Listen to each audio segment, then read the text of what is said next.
So what exactly is worm chow? Well, this is worm chow. What? I've got to add all that to my worm chow? No, you don't. What I'm getting at here is you want to add a variety. You want to add different nutrients. Now, whether you use all of this at one time or maybe just a couple at one time and a couple at another time. Think of your worm chow as your diet. You need a variety. You can't just eat oatmeal and hazelnuts every meal. You want to add your worms a lot of nutrition so that they give you the best possible castings and, most importantly, so that they're healthy. So let's make up some of my worm chow here. What we're going to do is basically take it, and this is important.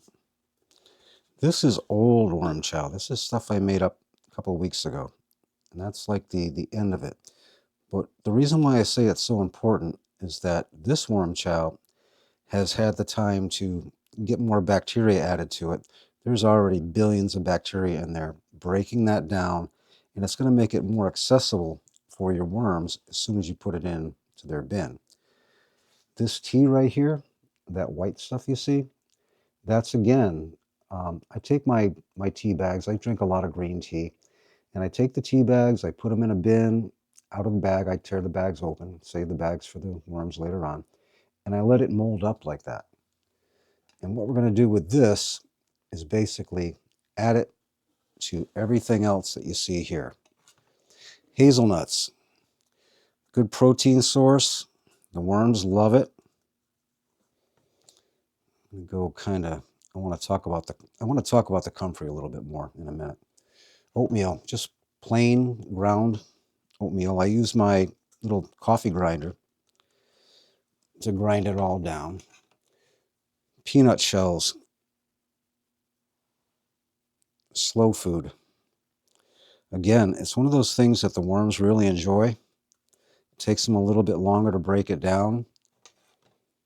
Wheat flour, my wife made a recipe last year. Bought a big old bag of it, used maybe a cup or two, and the worms are going to get the rest. Rice. Rice, believe it or not, contains a lot of sugars, glucose, and once this gets moist and mixed in with the rest here, it's going to be a real attractant to your worms. It's also very healthy for them. Comfrey. Talk about nutrition. This is a green. As soon as it gets moist, it's going to be readily available for the worms. I grow comfrey at my farm in the garden, and I'll be doing a whole separate video on comfrey and how good it is for everything. You, your plants, your worms. But for now, what I'm going to do is I'm going to mix this up, talk a little bit more about it. Oh, wait. The tea. This is really important. That bacteria has already totally saturated, if you will, that tea, and it's going to go inside of this worm chow, and the bacteria is going to spread all through it, so that when you add this to your worm bin, you sprinkle it on top. We're going to go down. What we're going to do, we're going to actually go give my new Moby worm bin its first feeding. It's going to be a dry feeding. It'll be a wet feeding on Thursday, and we'll see that too. But okay, let's go ahead, and I'm going to mix this up, and we're going to go ahead and do a feeding down at Moby. Whoa, this is Jim from the future here, and this is the next morning after the feeding of Moby with the worm chow. You're going to see the feeding coming up right after this, but I want to show you something. I fed this yesterday afternoon, and you know how sometimes when you feed worm chow, you come back 2 or 3 days later, and there's still worm chow in there? Well, that worm chow is gone in 14, 15 hours. That's why it's so important, and you're going to see why I make my worm chow the way I do, why I inoculate the worm chow with bacteria, well before I place it into the worm bin. The worms just get right to it a whole lot faster. Okay, let's go back to Jim from the past. Hey folks, welcome to Moby. If you're not familiar with Moby, go back into the playlist and you can check out when I made Moby up. And Moby is 8 days old right now. And this will be the first feeding. Now, you'll notice I use a lot of leaves in Moby. I use a lot of natural materials. Well, go back and check out the other videos that I've done with Moby and you'll see exactly how I put it together. I think one of the most important things when looking at Moby now, you'll notice no one has tried to escape. Because I built the bin 24 hours before I put the worms in, and because I used materials, castings, cow manure, dried cow manure, biochar, they were comfortable. They didn't have to go anywhere.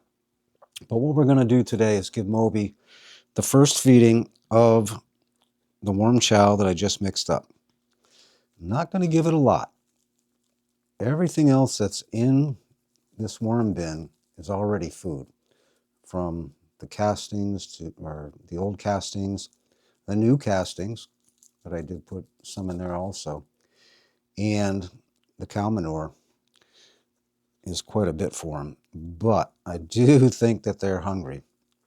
And what they're hungry for is this worm chow with all the nutrients of all the different ingredients that I included. Now, do you have to do it all? No, you don't. Pretty much anything right now, those worms are going to eat. But my goal when I make my worm castings and feed my worms is nutrition and good available nutrients from the castings when I use them at my farm and in my garden. Now, what I have here, this is the subject of one of my upcoming videos, is the way that I do my coffee grounds.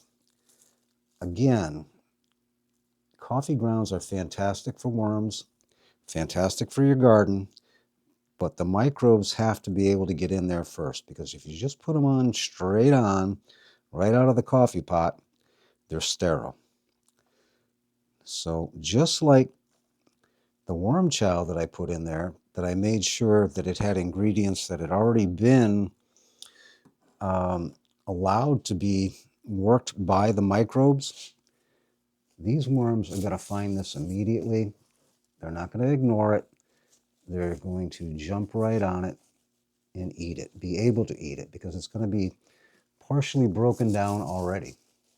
Now, it's a little bit dry, but always when I do a worm chow feeding, because it is so dry, I will go ahead and spray this down a little bit, get a little bit of moisture in there.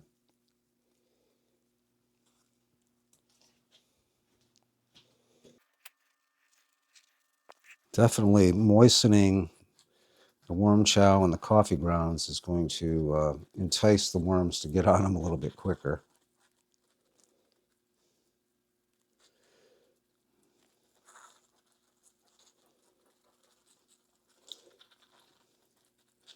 Kind of like the difference between eating dry dry cereal in the morning compared to cereal with milk on it. I always add extra water to the edges because that's where it always seems to dry out quicker anyway.